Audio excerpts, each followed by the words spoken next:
Bien, vamos a empezar ahora sí, ya estamos aquí grabando, saludando a las personas que están conectadas en vivo, pero también quienes van a ver más adelante esta sesión, la grabación de este video. Entonces, vamos a dar inicio con esta primera sesión presencial de los protocolos en familia en mi pyme, ¿cierto? Entonces, para dar inicio, nosotros vamos a tratar o vamos a trabajar el tema, el día de hoy, un tema bien importante que es específicamente la implementación de protocolos en familia MIPIMES relacionado a los temas de dinámica, exclusivamente en dinámica. Para ello, entonces vamos a tener un caso de Deloitte, que es una empresa que hace presencia en México, y es el tercer documento. Fíjese que ya en el video resumen, yo toqué temas relacionados con el primer y segundo documento que está en la plataforma. Entonces, para el día de hoy, vamos a trabajar el tercer documento, vamos a despejar dudas y vamos a lo último a mencionar sobre los casos prácticos que hay, que es caso uno y caso 2. He tenido algunas preguntas, Patricia en algún momento me estuvo comentando y también otra persona por ahí estuvo preguntándome el día de hoy, entonces le dije que hoy en la sesión vamos a trabajar este tema. Recuerden, solamente vamos a tener 45 minutos, vamos a aprovecharlos, de pronto nos extendemos un poquito más, pero la idea es que a eso de las 7 de la noche estemos finalizando, entendiendo que vamos a ser concisos, precisos en lo que vamos a mencionar, y de esa manera, pues ya saben que dentro de 15 días nos encontramos para la segunda sesión en vivo. Les recuerdo de antemano que hoy, bueno, miércoles 4 de noviembre, recuerden que hasta el próximo domingo 8 de noviembre hay plazo de terminar o eh, llegar a feliz término todo lo relacionado con la primera unidad temática, ¿vale? Entonces, para que lo tengamos presente. Vamos a empezar hablando sobre el enlace perfecto en lo que llamamos empresa y familia, ¿cierto?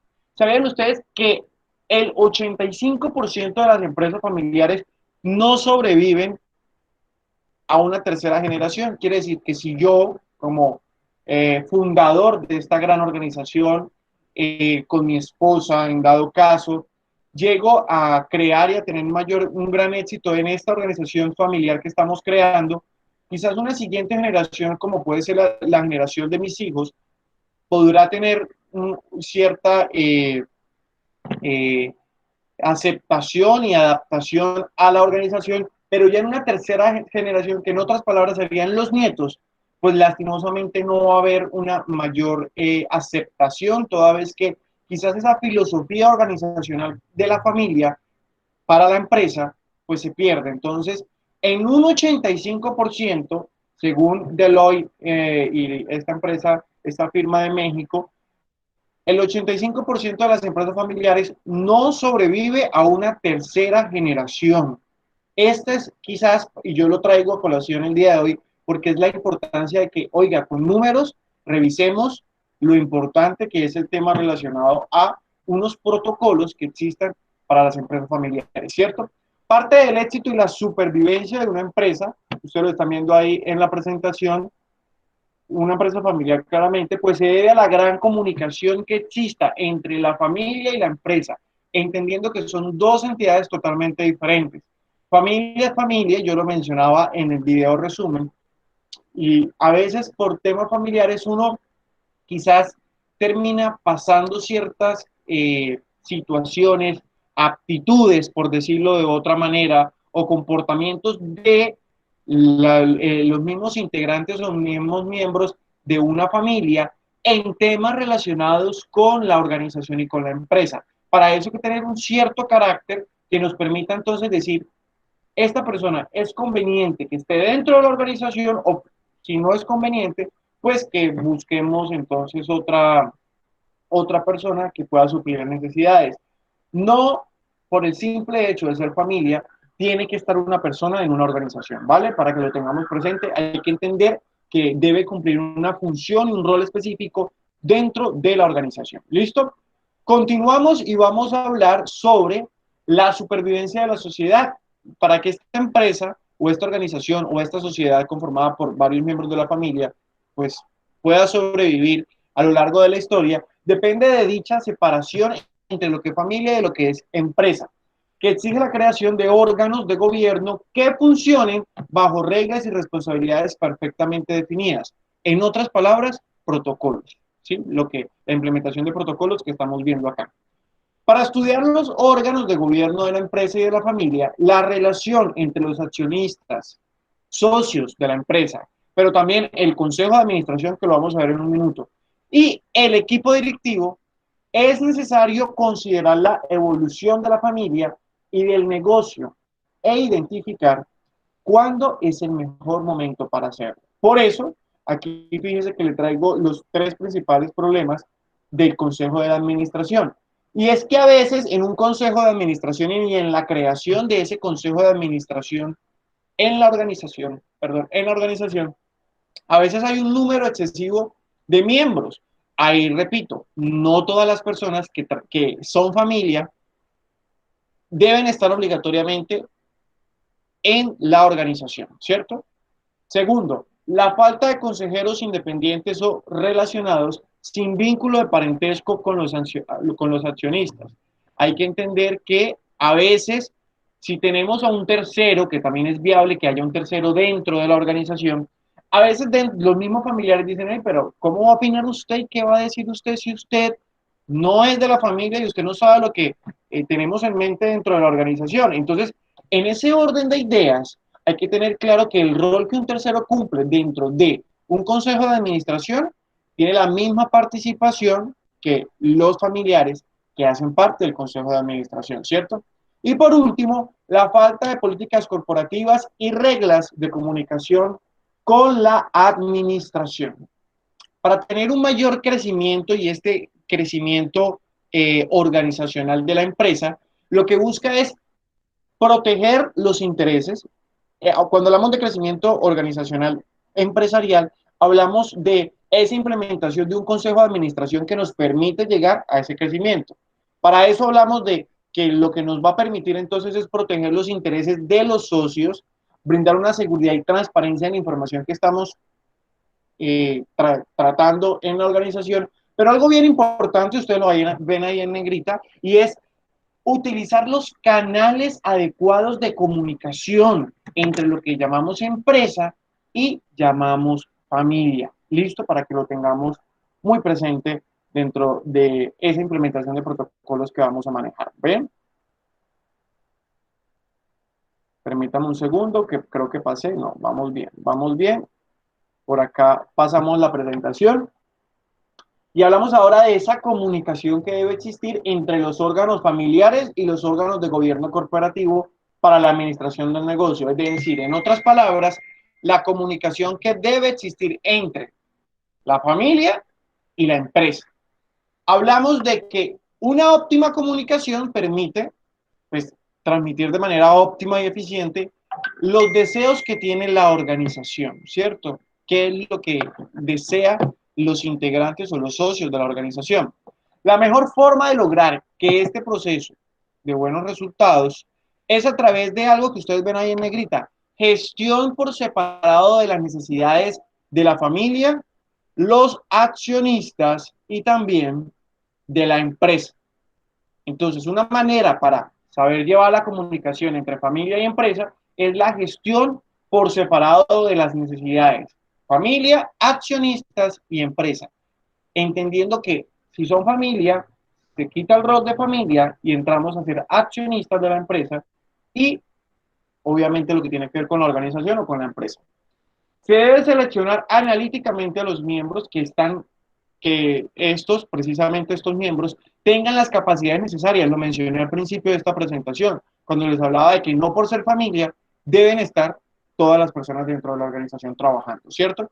Por último, el Consejo de Administración tiene que garantizar que se habiliten los mecanismos necesarios para que siempre haya una comunicación efectiva entre la sociedad y sus accionistas, ¿cierto? Es supremamente importante. Entonces, uno de los errores que se llega a cometer mucho dentro de las empresas familiares es cuando no hay la comunicación asertiva, adecuada en las empresas familiares, porque se cree que el gerente de la empresa familiar es quien toma las decisiones, pero desafortunadamente están aquí evidenciando ustedes y les estoy mostrando la importancia de que haya una comunicación integral dentro de las personas que trabajan en la empresa, sean familiares o sean terceros, ¿cierto? Vamos a hablar ahora de algo llamado organismos de gobierno y miembros familiares. Vamos a empezar a ver acá algo bien interesante. Resulta que en México las empresas familiares o las organizaciones familiares se caracterizan porque muchos familiares, conocidos y amigos trabajan en esas organizaciones, evitando la incorporación, como ustedes lo leen ahí, de personas externas o que sean ajenas a la familia, sobre todo cuando hablamos de posiciones clave de la organización, como puestos directivos o consejeros independientes en los diferentes órganos de gobierno, llamado de otra manera consejo de administración o comités, que lo vamos a ver en un momento. Lo que se recomienda según este artículo de investigación de Deloitte, de la firma de mexicana, les recuerdo, se recomienda la implementación de un modelo evolutivo, ya lo vamos a ver, el cual lo que busca es generar una visión estratégica que lleve a la empresa o que conduzca a la empresa hacia un crecimiento, incluso cuando lo que se busca es tener un nuevo acceso a capitales o un nuevo acceso a mercados, ¿vale?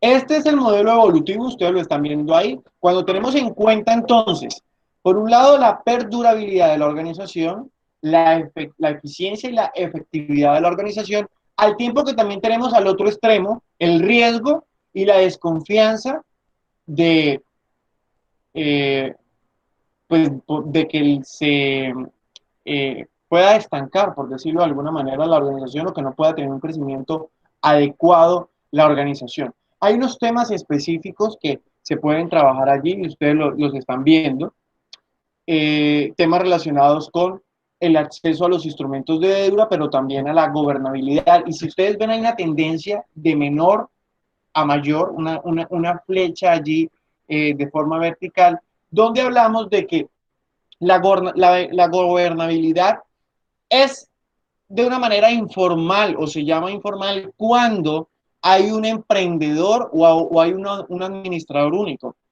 El único propietario de mi empresa soy yo y la creé, fui yo, ¿cierto? Caso contrario, cuando hay una gobernabilidad en términos de ser proactivo y hay un consejo de administración, cuando mínimo hay un consejero independiente. Quiere decir que hay una visión externa de la organización con un tercero, ¿vale? Pero también hablamos del reactivo, cuando hay un consejo consultivo con uno o más asesores, uno o dos o más asesores, ¿cierto? Y por otro lado tenemos el pensamiento estratégico, cuando hay un consejo de administración y comités donde, ojo, hay un mínimo de 25% de los consejeros independientes. Quiere decir que en el consejo de administración, el 25% de las personas que conforman ese consejo de administración son independientes, es un tercero. Eso depende de qué, de la gobernabilidad y también de el crecimiento que tenga la organización.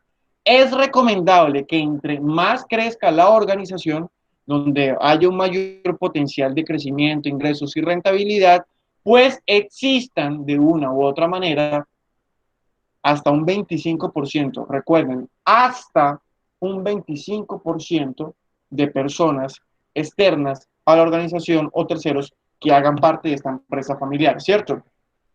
Hay unos temas a considerar allí, como ustedes los están viendo, relacionados con la visión de la empresa en el tiempo, también relacionados con la cultura, la filosofía organizacional, la regulación y el equilibrio entre los accionistas, los socios y la administración de la organización, ¿cierto? Entender que un consejo de administración debe tener al menos un consejero o un asesor independiente, pero también es recomendable que con el crecimiento que tenga la organización, pues se pueden tener unos comités de apoyo que podrían entonces hacer parte de estos comités el 25% de los consejeros independientes. Hasta ahí, ¿dudas? ¿Todo claro? me pueden escribir por el chat, los estoy leyendo acá, cualquier cosa, para ir avanzando al tiempo de que voy despejando las dudas, si hay alguna duda, ¿cierto? Para que lo tengamos claro. Ahora hablamos de esta otra partecita del modelo que tiene que ver con temas de evaluación, sobre todo, algo bien específico. Y aquí tenemos tres etapas, ustedes lo están viendo aquí, primera etapa, segunda etapa y tercera etapa. Lo primero es relacionado con el consejo de administración, donde lo que se busca es la integración de esos consejeros independientes para que traten un mismo lenguaje o hablen un mismo idioma, por decirlo, focalizado en la filosofía organizacional, donde hay una asamblea de accionistas, hay un consejo de administración y hay una dirección general, ¿cierto? Ahora, en una segunda fase, o una segunda etapa, tenemos el consejo de administración y comité. Aquí lo que se busca es que haya una incorporación de consejeros independientes en el consejo de administración y que permita, pues, poder presidir el comité de administración. Aquí hablamos de la participación en la asamblea de accionistas, la participación en el consejo de administración, la participación en el consejo de administración en prácticas de lo que se está trabajando dentro de la organización y por último en la dirección general. Ahora bien, en una tercera etapa tenemos el modelo de gobierno corporativo óptimo, donde lo que se busca es que haya una operación con consejeros independientes en comités y que haya una separación de comités por áreas en específico. Si trabajamos temas de recursos humanos, hay un área. Si trabajamos temas de recursos de parte financiera, administrativa de la organización, hay un área. Si trabajamos temas relacionados con la parte de producción, hay un área, hay un comité en específico para cada área que trabaja estos temas. Estos comités van a rendir cuentas al consejo de administración, ¿cierto? Entonces, acá hablamos de que hay una asamblea de accionistas, hay un consejo de administración, hay un comité de auditoría y hay un comité Peace Associates, que en otras palabras es los diferentes comités que les he mencionado anteriormente y la dirección general. Entonces, fíjense cómo la estructura organizacional de la empresa o de la compañía familiar empieza a modificarse, ¿cierto? Vamos a tratar entonces temas relacionados con la asamblea de accionistas. En esta asamblea de accionistas vamos a preguntarnos qué es una asamblea de accionistas, ¿cierto? Ustedes lo están viendo ahí en negrita, yo se los puse. Es un órgano de decisión y control básico para la vida de las sociedades, así como la protección de todos los intereses que tienen los socios o los accionistas de la organización. La Asamblea de Accionistas constituye el órgano supremo de la sociedad.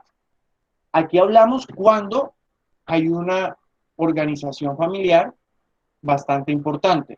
Esto, aunque sea una pequeña empresa y sea una MIPYME, como podría ser en el caso, no conozco las empresas en las cuales ustedes trabajen o la motivación por la cual están en este curso, pero algo bien importante que quiero destacar y que quiero que ustedes tengan claro es que así sea la empresa la más pequeña del mundo, por decirlo de alguna manera, hay algo bien importante que ustedes tienen que tener presente y es el hecho de que lo ideal o la creación que tiene cada una de sus empresas, un ejemplo, Patricia Jiménez tiene una empresa de calzado aquí en norte de Santander y lo que busca es que haya un crecimiento, un desarrollo, o tiene una empresa de calzado en Bucaramanga, entonces quiere que su empresa pues tenga un óptimo desarrollo y un óptimo crecimiento, que pueda exportar, comercializar a nivel internacional en algún momento, pero para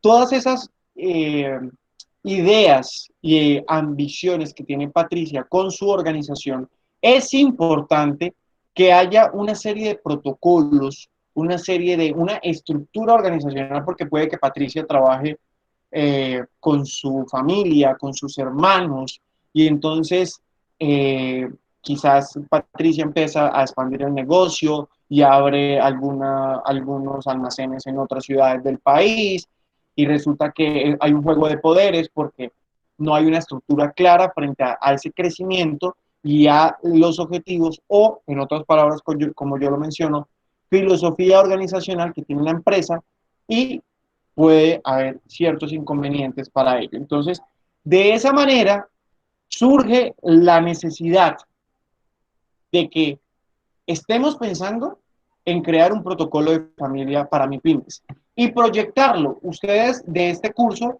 se pueden llevar entonces o resaltar esa eh, digamos, importancia que debe tener la creación de un protocolo en familias MIPYME. ¿Por qué? Por la expansión. ¿Por qué? Por el crecimiento que va a tener su organización, su empresa en un futuro y la proyección que usted vea frente a esto, ¿cierto? Para que lo tengamos presente y entendamos de que, oiga, pero si es necesario de pronto por eh, costumbre y suele suceder mucho cuando de pronto hay empresas familiares que han funcionado a la perfección con el paso del tiempo y los años y resulta que yo heredé esta empresa de mi papá y de mi mamá y entonces ahora pues ¿para qué si mi papá lo hizo de esta manera y funcionó? Porque ahora tengo que cambiar las cosas. Resulta que la globalización incide bastante en el proceso. Y cuando hablamos de globalización, hablamos de los efectos externos, de esas externalidades por las cuales o a las cuales se enfrenta mi organización y me enfrento yo como empresario, como gerente, por más pequeña que sea la empresa, para tener digamos, una mayor competitividad en el mercado. Entonces, por eso es importante trabajar temas relacionados con protocolos de familia MIPYME, ¿cierto? Un último aspecto relacionado con las asambleas de accionistas, y aquí hablamos de la asamblea de accionistas se encarga de aprobar los temas más importantes de la sociedad. Aquí hablamos de fusiones o de adquisiciones cuando queremos de pronto tomar la decisión de expandir el ejemplo que les traigo de Patricia el día de hoy con los zapatos. Pues si Patricia está en la idea de poder expandir y de montar un almacén en otra ciudad, pues para ello hay que revisar temas de recursos humanos, temas de producción, temas económicos, financieros. Se podría escuchar claramente la participación de los accionistas que hacen parte de la asamblea para entender si es viable, si no es viable, si el mercado es bueno, si no es bueno, porque cada uno, recuerden que cada uno en su rol, por más familia que sea, se ha capacitado en la actividad que está desarrollando. Si está el mercadeo, pues se encargará de analizar las ventas, el mercado, mirar si es un mercado óptimo para ello, si están recursos humanos, revisar cuál es el recurso humano precisamente con el cual va a trabajar en ese nuevo almacén, en esa nueva ciudad. Si es mejor que alguien de esta organización se desplace como gerente de ese almacén o de esa tienda en otra ciudad, si hay que capacitar, si hay que contratar a otro personal externo, o lo que se va a hacer es una franquicia, bueno, dependiendo de las situaciones que se puedan presentar, ¿cierto? Por eso es importante.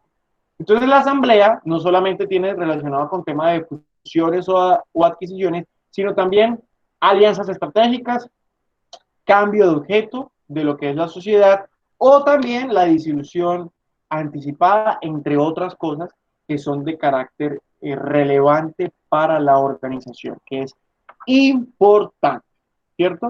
Vamos a trabajar por acá, vamos a pasar y vamos a mirar los tipos de asamblea que existen. El primer tipo de asamblea está relacionado con la asamblea ordinaria, específicamente asamblea ordinaria.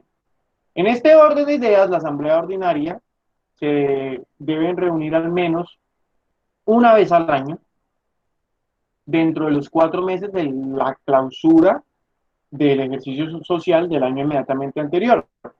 Se ocupa, además de los asuntos incluidos en el orden del día, lo que esté programado, hay algunos asuntos específicos que trabaja la asamblea ordinaria, que ocurre como mínimo una vez al año. Los cuales esta asamblea ordinaria trata temas como estados financieros anuales para mirar si la organización tuvo rendimientos positivos, negativos, si hay que realizar algún tipo de préstamos, si por el contrario hay que tener una reserva en las ganancias o podemos tomar inversión para otros mercados, etcétera, etcétera. Entonces, revisamos temas relacionados con la parte financiera y contable, ¿cierto? Pero también revisamos el reparto de utilidades de las ganancias que nos deja ese año inmediatamente anterior, ¿cierto? También revisamos el informe del director general o del gerente general de la organización. Deben hacer un informe. Si Patricia es la persona, qué pena poner a Patricia, pero es un ejemplo, o en este caso Judy, si Judy es la persona que se encarga de ser la gerente, de ser recursos humanos y trabaja de la mano con su hermana, que es la que maneja temas de ventas, que es la que maneja temas de producción y se reparten las funciones, pero si Judy es la representante legal, ella está en la obligación de, así sea para ella, su hermana y su familia, o para debatirlo simplemente con su hermana, revisar los estados financieros, revisar en qué se va a invertir y llegar a un consenso con esa hermana, si es una pequeña empresa como lo estoy mencionando, y realizar un informe que permita desde la gerencia, por más pequeña que sea la organización, pero desde la gerencia, tomar decisiones que nos lleven entonces a decir, ¿vamos por buen camino o hay que hacer una reorganización, una reingeniería, como se diría en términos más administrativos, de lo que estamos haciendo dentro de la empresa, ¿cierto? Entonces, por un lado tenemos asambleas ordinarias, pero también tenemos asambleas extraordinarias, ustedes las están viendo ahí.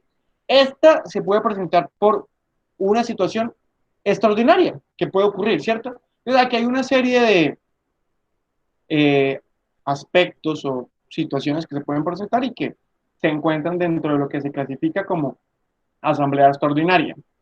Prórroga de la duración de la sociedad. Disolución anticipada de la sociedad. Aumento o reproducción del capital social. Cambio de objeto de la sociedad.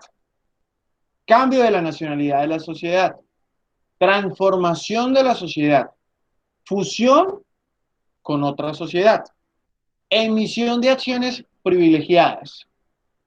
Amortización de sus propias acciones y emisión de acciones de goce, si es lo que se busca. Emisión de bonos también, que puede suceder.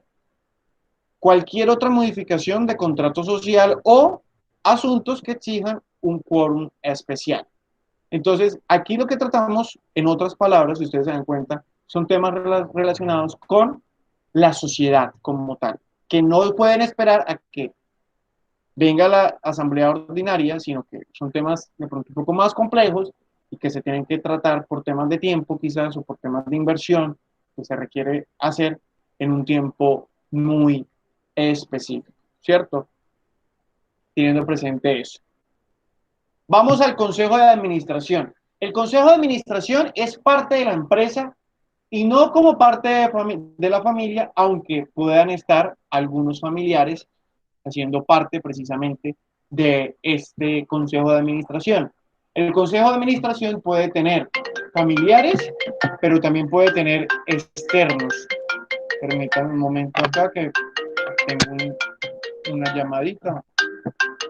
Un segundo, ya rechazo por acá y continuamos. Entonces, como les estaba comentando,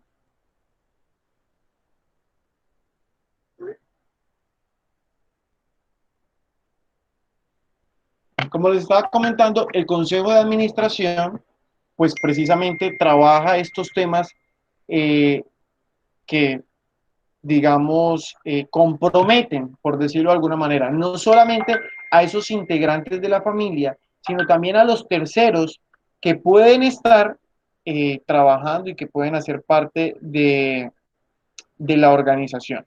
Entonces, tenerlo presente para, para, para el ejercicio de lo que estamos realizando.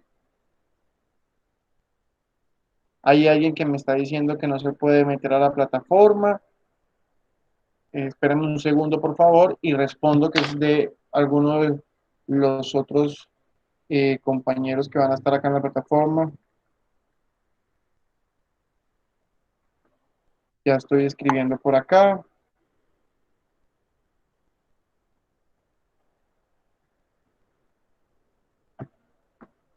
Listo. Continuamos entonces y tratamos aquí el tema de que gran parte del fracaso, y por eso está en amarillo, porque es importante resaltarlo y que lo tengamos claro en lo que estamos trabajando. Gran parte del fracaso de muchas empresas que implementan un consejo de administración es que no le dan a ese organismo, a ese órgano, a ese consejo, la importancia que se requiere ni la objetividad que necesita para que realmente cumpla con su cometido.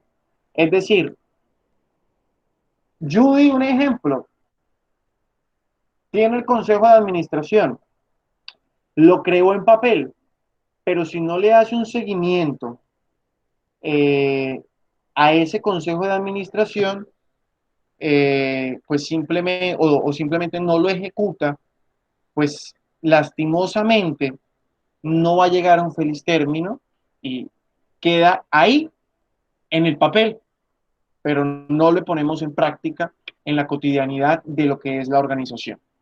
Para tener un consejo de administración útil y efectivo es importante la presencia de consejeros independientes, evitando la figura de un administrador único. Por eso les recomiendo, esto depende del grado de crecimiento que va adquiriendo. Desde un principio no es necesario que exista esto, ¿sí? Lo que llamamos un tercero o un consejero independiente. Pero con el paso del tiempo, cuando vemos que la organización empieza a crecer y queremos expandir la organización, es importante, es fundamental que haya un consejero independiente o un accionista independiente o una persona externa a nuestra organización que nos pueda ayudar a, de una u otra manera, se le cae el internet. Bueno, igual queda la grabación de esto, que es importante para Xiomara, que me dice por ahí por el WhatsApp que se le cae el internet. Xiomara, queda la grabación para que la pueda repetir y la presentación también va a quedar en la plataforma, ¿vale? Para que la tengan presente. Entonces, es importante entender que hay un consejero independiente y que debe haber un consejero independiente, sobre todo cuando hay un crecimiento de la organización, ¿cierto? Brindan gran objetividad en las decisiones que se puedan tomar en este órgano de gobierno, además de aportar experiencia en áreas especializadas con puntos de vista que busquen los mejores intereses de la empresa. Por último, es recomendación que un consejo de administración tenga más o menos entre 3 a 15 consejeros como máximo. Esto depende del crecimiento que tenga la organización. No podemos pensar que en un inicio vamos a tener 15 consejeros o 15 accionistas dentro de la organización, sino con el paso del tiempo, con el crecimiento que va adquiriendo la organización, hay un tope hasta de 15 consejeros, ¿cierto? Como máximo. Yo estimo que lo ideal es que haya entre unos 8, 10 accionistas, 10 personas que hagan parte del consejo de administración, más creo que es un poco difícil. Recuerden que no por ser familia, todas las personas deben estar en la organización y deben ser parte del consejo de administración. ¿Qué es y cómo funciona precisamente el consejo de administración? El consejo de administración, ustedes lo están viendo ahí, analiza la información que posteriormente debe ser aprobada por la asamblea, como lo vimos anteriormente, la asamblea de la empresa, de la organización. Y debe tener un papel relevante para hacer valer las decisiones de los accionistas y aprobar lo relacionado con temas fundamentales como el plan de sucesión, que es cuando ya se retira, un ejemplo, Patricia ya cumplió su ciclo, se retira de la organización y le deja a sus hijos o a sus hijas la organización. ¿Quién va a continuar con la organización? El plan de sucesión, la nominación y también la evaluación de directivos. Son algunos de los temas que trata y que son importantes dentro del Consejo de Administración. Otro de los temas importantes, como órgano de gobierno, el Consejo de Administración supervisa la dirección estratégica de la empresa y debe garantizar la información económica y financiera de la misma, que haya una transparencia en ello, así como monitorear y encauzar el buen desarrollo del equipo directivo de la organización, ¿vale? para que lo tengamos presente. Hay unas etapas por las que pasa la familia empresarial, los sistemas de gobierno y el tipo de organización establecidos y que constituyen unos ámbitos que cambian a medida que la familia y la negociación o el negocio pues van evolucionando a medida de que hay un crecimiento de la organización. Ustedes están viendo un cuadrito ahí. Fíjense en ese cuadro, cómo empieza la organización con una sola persona y cuando es una sola persona, que es el emprendedor, por decirlo de alguna manera, hablamos de que en temas de propiedad, pues es unipersonal. Hablamos de que hay unas relaciones intra e interfamiliares entre el fundador, entre esa persona o el empresario y su cónyuge, si es que tiene cónyuge. Hay un sistema de gobierno que es donde lidera y manda al fundador. ¿Por qué? Porque yo creé y yo soy el que hago y deshago aquí en lo que estoy manejando, ¿cierto? No hay un consejo de administración porque es una empresa unipersonal. Y hay un tipo de organización donde, como unipersonal, yo me encargo de tomar las decisiones para todas las personas, hago las veces de gerente de personal, gerente financiero, gerente de ventas, gerente de todo, porque soy único en mi empresa, ¿cierto? Que normalmente se presenta cuando son empresas que hasta ahorita están creciendo o que se están creando. Hablamos de los estados de familia y es cuando hay unos hermanos accionistas, ya vemos que hay algunos hermanos, pero en ese orden de ideas hay unos hermanos con valores legados por los padres, cuando estos hermanos tienen la organización y son los responsables de la empresa familiar, ya empiezan a crear un consejo de administración. Y fíjense en la estructura organizacional. Dentro de los 4 hermanos que pueden existir, que trabajen en la empresa, deben elegir a alguien que sea el gerente de la organización, porque los 4 no pueden ser gerentes. Entonces, deben elegir a una persona que haga parte de la organización desde el ámbito gerencial, desde o que maneja la dirección de la organización. Y el resto pues se encargarán de diferentes áreas dentro de la empresa o de la organización familiar, ¿cierto? Para tenerlo presente. Ahora hay otro caso, y ustedes lo están viendo ahí cuando hablamos del estado de familia, pero cuando existen varios accionistas y puede que ya no sean solo hermanos, sino que haya una nueva generación y entonces puede que hayan los hijos de los hermanos que vienen siendo primos accionistas, sean quienes manejen esta gran empresa familiar. Y entonces aquí vemos que hay personas con ya otras culturas, con otros valores, con otras filosofías, que pueden generar o entorpecer el crecimiento de la organización. Fíjense que yo al principio les dije que un 85% de las empresas familiares en una tercera generación acaban, terminan. Aquí les explico con el ejemplo que en esa tercera generación, cuando ya son primos, si no hay un consejo de administración que pueda manejar los intereses y las posiciones de ver de cada uno de los accionistas, se vuelve complejo, ¿cierto? Entonces, ahí hay un consejo de administración y se mantiene esa misma estructura organizacional, donde hay un gerente, que ese gerente puede estar por un año, por 3 años o indefinidamente. Lo correcto es que esté por periodos que le permita distribuir de una u otra manera esa, digamos, esa autoridad o ese liderazgo en la organización y se le dé un respiro a ese periodo que se ha tomado para cada uno de los accionistas, donde va a ser gerente de la organización, ¿cierto? Por último, para finalizar esta partecita, ya nos quedan casi 5 minutos, voy a irme a los casos prácticos y finalizamos. Hablamos de las reflexiones. Es importante tener claro que el tamaño de la empresa no es limitante para la formación de un buen funcionamiento de los órganos de gobierno que son fundamentales en las sociedades, como lo son la Asamblea General de Accionistas y el Consejo de Administración. Por otro lado, el Consejo de Administración debe tomarse seriamente y ser el organismo rector, Consejo de Administración, ser el organismo rector de la estrategia y la guía directiva de la sociedad. Su integración en las empresas familiares es un proyecto clave para la supervivencia de las mismas empresas familiares y debe estructurarse profesionalmente para formalizar la toma de decisiones.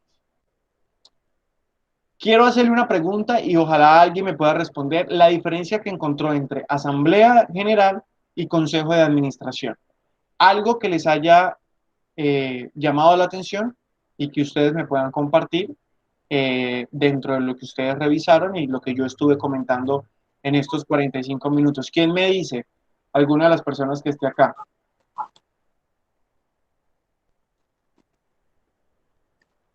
La asamblea, hola, buenas noches. ¿Qué tal, Carolina? Cuéntame. Muy bien. Primero que todo, felicitaciones por esa exposición tan clara y puntual. Y bueno, entre la Asamblea General, pues está integrada por todos los miembros que conforman la sociedad y se les convoca pues a temas puntuales dentro del esquema de si se trata de una Asamblea General ordinaria o una extraordinaria, dependiendo pues algún tema especial que se deba tratar, pero se divide en esas dos. Y el Consejo de Administración nosotros en nuestro caso le llamamos Junta Directiva, pero pues tiene unas funciones específicas y no necesariamente deben estar o deben participar todos los miembros de la sociedad.